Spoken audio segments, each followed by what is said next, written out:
আজ আমরা গ্রিকের কয়েকজন বিখ্যাত ব্যক্তিদের পরিচয় সম্পর্কে জানব। বিখ্যাত ব্যক্তিত্ব সক্রেটিস। এখানে জ্ঞানের পিতা বলা হয় ইনাকে। হেমলোক লতার বিষ পানে হত্যা করা হয়। এই দুইটা সব জ্ঞানীদের গুরু বলা হয়। এই কয়েকটা কিন্তু আপনারা মনে রাখবেন যে সক্রেটিসকে জ্ঞানের পিতা বলা হয়। তিনি হেমলোক লতার বিষ পান করে আত্মহত্যা করেছিলেন। এবং বিখ্যাত উক্তি ছিল এটাই। এটা কিন্তু বারবারই প্রশ্ন আছে যে নো থাই সেলফ, এটা হলো কার বিখ্যাত উক্তি? এটা হলো সক্রেটিসের। আর virtue is knowledge, knowledge is virtue, এটা কিন্তু ইনি বলেছেন। ঠিক আছে, আর বাকিগুলো দরকার নেই। পরে প্লেটো দেখেন, প্লেটো আছে দ্য রিপাবলিক ও ডায়ালগস তার রচিত গ্রন্থ, এবং তার প্রতিষ্ঠান একাডেমিয়া।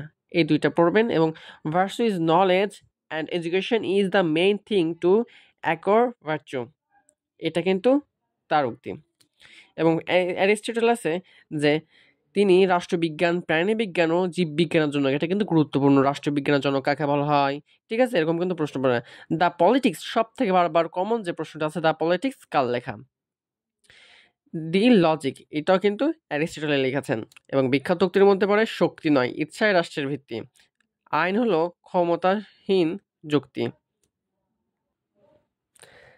তাছাড়া আলেকজান্ডার এখানে আছে যে তিনি 327 খ্রিস্টপূর্বাব্দে ভারতবর্ষের উত্তর পশ্চিম অংশে আক্রমণ করে দখল করে নেন। ভারতের আক্রমণের সময় তার সেনাপতি ছিল সেলুকাস, এবং ব্যাবিলনে তার সাম্রাজ্যের রাজধানী স্থাপন করেন।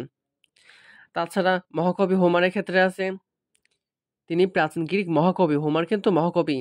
ঠিক আছে, ইলিয়াড এবং ওডিসি নামক মহাকাব্যের রচয়িতা তিনি। এটা কিন্তু এমন কোনো জায়গা না যে আসে না, এমন কোনো জায়গা নেই যে পরীক্ষা কিন্তু আসে না। ইলিয়াড এবং ওডিসি নামক মহাকাব্যের রচয়িতা মহাকবি হোমার।